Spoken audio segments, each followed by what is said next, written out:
or good night actually, still, it's almost morning. From Amsterdam Schiphol, starting a new adventure, but it immediately is going the wrong way. After taking the last train last night to be able to take this flight, I went through all the check-ins and everything to learn now that apparently my flight has been delayed until, so now I was supposed to fly at 7 in the morning, 7:05, and it's delayed until 14:20, so basically 7 hours later, which means I would then miss my connecting flight to San Francisco, because that's my end destination for now. So now I have to go back to the desk to get a new flight, hopefully, to London, because there is one, and then maybe make it to San Francisco to the connecting flight. Otherwise, I don't really know what's gonna happen. But now I'm running back and forward to figure this out. So now I have to go back to the desk again and see if I can do something. I now have to get my luggage back because it was checked in already for the flight. He was able to put me on the other flight, but because my bag is on the first flight, I have to get that back first. And I have to get that back before the gate closes for the check-in of that new flight. So now, somewhere in the back alleys of Schiphol, looking for the baggage belts and the baggage handlers for EasyJet. So that's gonna be fun. Oh, it's a great start. It's a great start. I found the number, right? Lost and found. I'm calling now. Look who's that? Who's that? That's my phone. I'm calling this phone. There's nobody here. Nice, nice. So interesting. Don't know what to do now. There's nobody here. Nobody knows when those people are gonna arrive. So it's 6:45. It's gonna be interesting. I have technically like an hour left to figure this out. This is the only phone that is around here, so I just called a random number from this phone. And they said that somebody will arrive between 7 and 8. Great. That's exactly a very precise time. And I think the guy upstairs said that I have until 8:15 to check in for the new flight. So I basically have to wait for 1 hour now here, which is yeah, fun. Also actually today I on purposely did a lot of things to be tired enough to sleep in the plane, so I'm really exhausted actually. This morning I was walking with a friend of mine with the dog. I woke up at 7:30, and yeah, I went for a walk with the dog. Then after that went with my dad to another city just to have a last day together, and also walked a lot. And then we went for a little drink in our city, and then back home again. I had to pack my bags and everything, right? And then I took the last train to get here because the first train would not be sufficient basically to be on time. So I skipped sleeping on purpose, like okay, if I take all my sleep in the plane, I can sleep in the plane. But now I'm just waiting and waiting, and I'm just very tired. So yeah, it's not what I was expecting. But okay, I'm still waiting here, and let's see what happens. I'm walking back home again. So after going back and forward a couple of times, and still nobody arriving at the desk, eventually somebody at the same desk arrived that finally could contact somebody to tell us that these other people that I needed to have would only arrive at 10:30. 10:30. It's unbelievable. So I already waited there like for almost 2 hours at that point. And I was like, no, I'm going home. I didn't sleep. I'm tired. Walking around the entire airport basically. It's incredible. So later today I will go back to the airport to get my luggage, because they said, yeah, you can come back later if you want, you still have the ticket, just show that, and then they let you enter again. I'm like, oh man, I'm not gonna do this. So what's gonna happen now is I already contacted the the people that I booked the tickets with. They already gave me other options for flights. They even found me something for today, but today I'm out. I'm like, no. And even if today, like, it's because the luggage will be open at 10:30, they have a flight maybe at 1. If they're late again or something, there's people, I don't know. So today is just like, no, today's a no. So I will call them later again. They will have maybe availabilities for tomorrow, etc. Everything is covered, so don't have to pay anything. But what a day, what a day. At least I'm good. Yeah, it's back again. My luggage has arrived back home. Today it is October 1st. I was supposed to leave the 28th of September. So obviously I have lost basically 3 days already. And tomorrow I will get some new options for flights, finally. And I guess tomorrow I will not leave either. So it's gonna be the 2nd or something, or later, I don't know. So in the end my luggage went to London. Then it had to come back to Amsterdam, which happened yesterday night. And today it finally was brought back to my house. So this is of course the hard part, as always. Saying goodbye to Joey. Hmm? Hey buddy. Yeah. It's very early. Hey buddy. Yeah. Yes. I'm gonna miss him, as always. Yeah. See you in a few months, buddy. Good early morning. Today it is October 4th, 6 a.m. and I'm still in the Netherlands. So as you probably remember, I was supposed to leave the 28th of September. We are basically 1 week further now. So here I am, trying again and see if it works this time. Hey, good day, Jason here from the future. So I'm already back from the big trip and I waited for contacting EasyJet again for when I'm home again, because I tried to do it from far and the time zone difference didn't make it easy, and calling from far away is also quite expensive. So I just decided to just shelve it for the moment, and when I come back I will try again. Because I tried to do the complaint and all the reimbursement things and the delayed files, on their website. It's impossible, it doesn't work, it's very, very stupidly designed. And after a while I was like, okay, I'm just gonna do it when I'm home again. So I'm home. I called the service desk yesterday, and basically after a long story, they told me that in their system I was offered a new flight. I accepted that flight and I chose willingly not to go on this flight. And therefore, I don't have to write for a reimbursement, and not even the reimbursement for the 7 days that I lost, because that's how many days I lost because of their incompetence.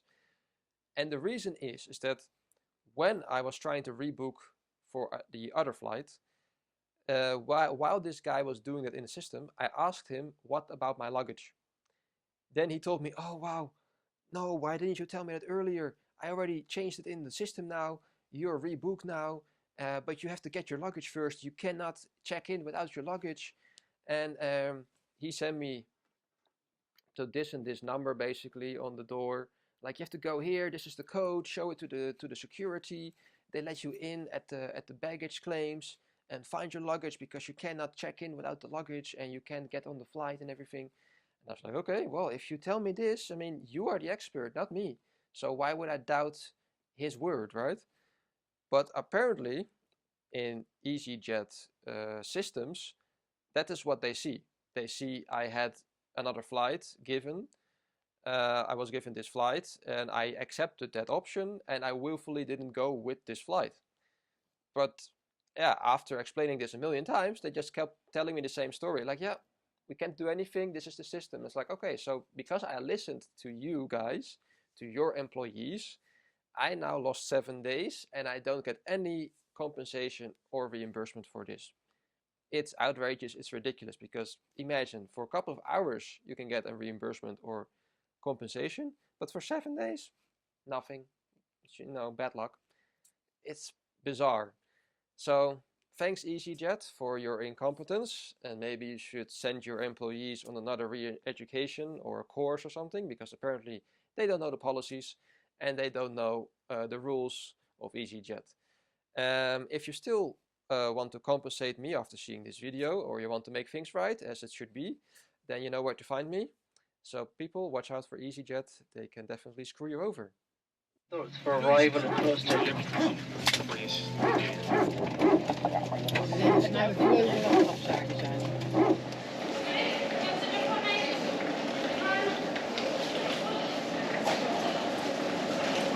So we made it finally to Dublin. It was just an hour, 20 minutes flight. And now we're gonna board for San Francisco. I already had the US visa clearance part, answering some questions again. Now we're going for 11 hours to San Francisco, so... Hi guys. Hi. 9K? Perfect. You're just going straight down there. Yeah, thanks. Sorry, I was...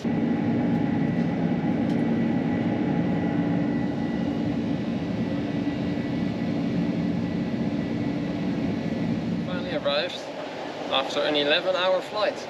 It was quite decent actually. No screaming kids, no crying, no turbulence or anything. Nothing strange. I had the seat next to me free, so I had a good, sort of good sleep sometimes. Now I have to get onto the train and get going to San Jose. Well, I'm here at the train. It's called the BART, and you can take like a Clipper card thingy, which is this one. Put money on it, or you can just buy a ticket basically. Very convenient. So literally from the airport you can just take a train to wherever you have to go. So I have to basically go to San Jose, which is like an hour by train. The funny thing is, I asked the the house sitter lady, like, oh, what's the easiest way to use the public transportation? She told me, I don't know, I never used it. So that's already a big difference you see immediately from the car mentality versus European mentality taking a train. So yeah, I'm almost there, almost, after this long day.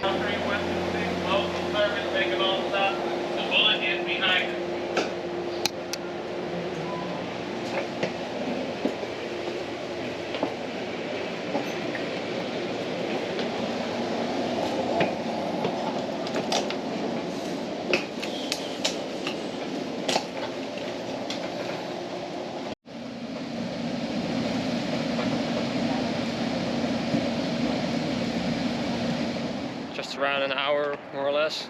It's quite, yeah, it's a good train. Good quality. Could be European. Now I have to walk to the house. I think it's like 15-minute walk, so that's good. That's good work. Especially my next house sit, the third one until now. So in the end it all worked out. She already left to her destination, but she gave me the code for the door. And it's a very nice house, very lovely house. And she has two very nice dogs. Now they're outside, of course. Huh. There we have one of them. Hello. And there we have another one. Yeah. This is like a husky. And I'm not sure what this one is. Hey, hello. Yeah. Hello. So it's pretty sad, because this one apparently was hit by a car, and that's why he limps, apparently. Very sad. Yeah. Yeah, yes. Yeah, yeah. It's okay. It's okay. Yeah. Thank you. Thank you, buddy. Here. Think he's dying? Yeah. And he's sweet boy. Sweet boy? Yeah. Good boy. Okay, 1, 2. Hoppa. So now I'm gonna run quickly to the groceries, to do groceries, and that's it. Done for today. Well, good morning. First morning in San Francisco. And of course I didn't sleep at all last night. Jet lag, obviously. I tried, but I was just awake the whole time. I think also because in the plane I slept randomly the whole time. But yeah, expected. That's also why I'm here. Because this is not my end destination. I'm going somewhere else after this. And the plan was also to a little bit have my jet lag here and not have everything at the next destination. So, because I'm now still free, I'm not working yet. Next week I will start working again. And then I hope I don't have any jet lag. So that's the idea. I also forgot to mention that it's actually quite weird. Because yesterday I didn't see the lady actually. Because she had to go already to her destination. So she just gave me instructions how to get here. But the idea is just a bit strange because obviously we had video called before or something, but it's just weird. Like imagine you fly to the other side of the world, then you take a train to, well, this area, San Jose.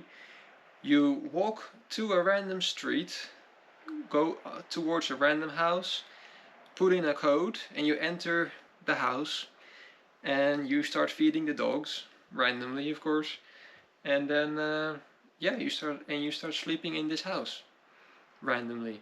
And I took the car also, for example, for groceries. So it feels very random, like you just enter somebody's house randomly and you go do stuff. It's kind of funny, and you can only do it in these kinds of times, probably, like those times with internet makes it possible.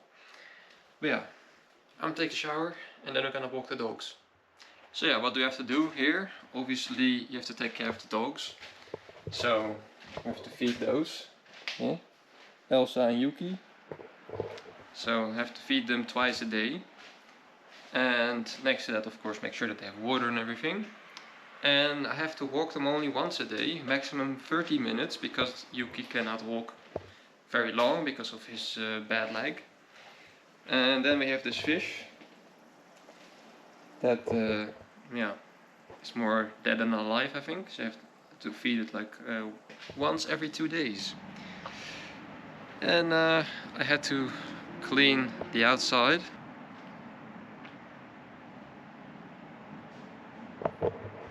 So a little bit strange, but yeah, this is the toilet for the dogs. And I asked her, am I supposed to clean this? And she was like, well, yes please, if you can. So I did that, and I filled this entire bucket with poo. So it's definitely not from the last days, it's really from a lot of days. It's basically just entirely filled with dried up poo, basically. So yeah, I mean, everybody has its own way of doing things, but yeah, interesting to say the least. So that's kind of it. I had to also clean the floors. So I had to vacuum clean everything with the vacuum cleaner over here. I also mopped the floor a little bit because it was pretty dirty, but yeah, they make it dirty very quick. And that's kind of it, you know, just clean up after yourself, do the dishes, whatever you use, and that's it. So I discovered that the Apple Center happened to be nearby, literally 10-minute drive. So they have a whole park and the whole center here. This is sort of the headquarters. So let's have a look and see what it is. So here we have, I think this is just the Apple store.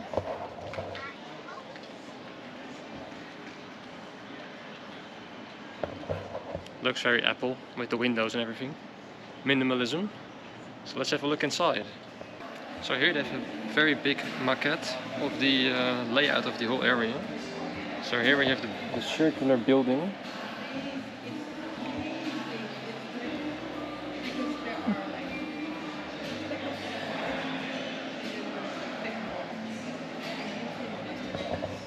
I think we are in one of those, I think. Maybe this one. This is the smallest one.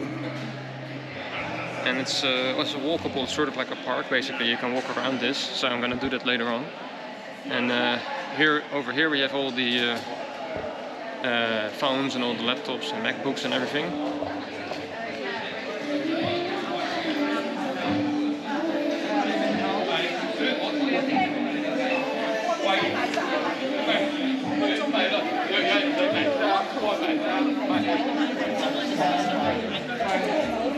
Good.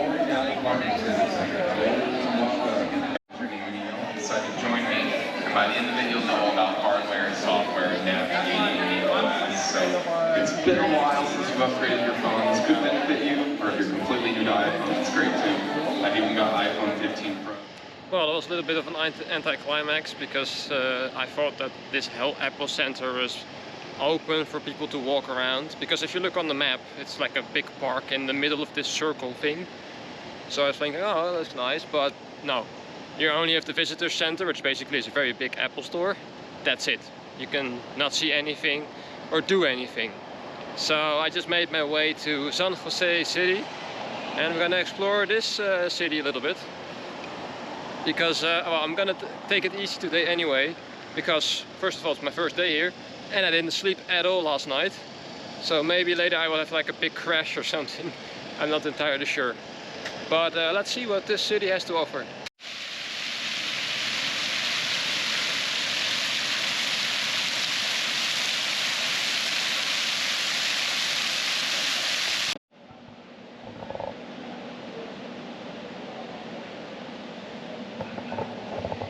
Well, until now it's very dead for a relatively big city. I guess it's lunchtime or something, I'm not sure, but not much is happening.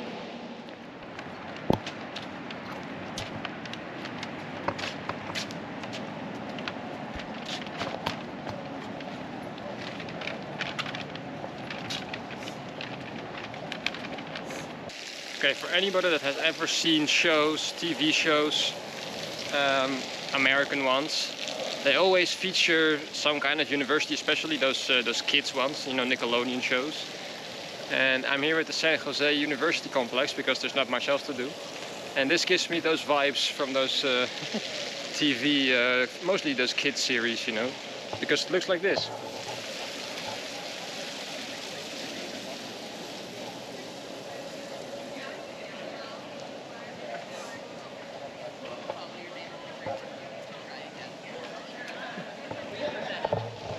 And over here they have all kinds of stands with some wellness things and promotions and whatever.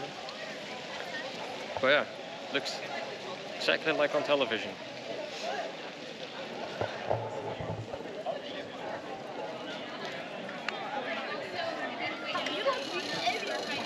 This is biology. What the fuck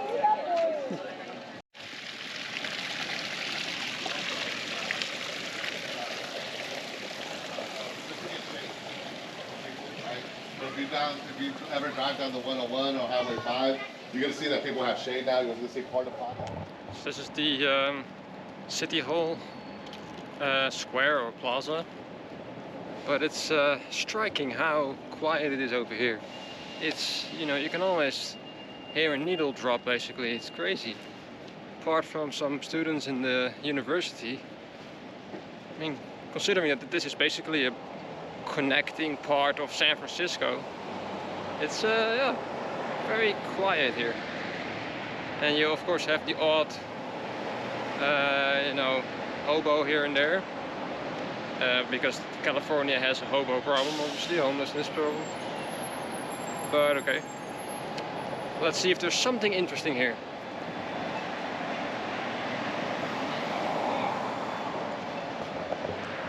Oh, last chance, the square area. Let's see if this is something, but it doesn't look like it.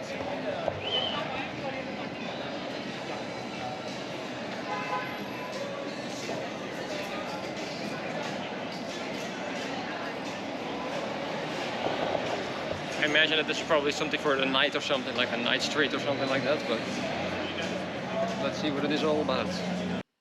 So obviously I went here without doing any prior research, but later on I googled a bit and yes, it's a thing.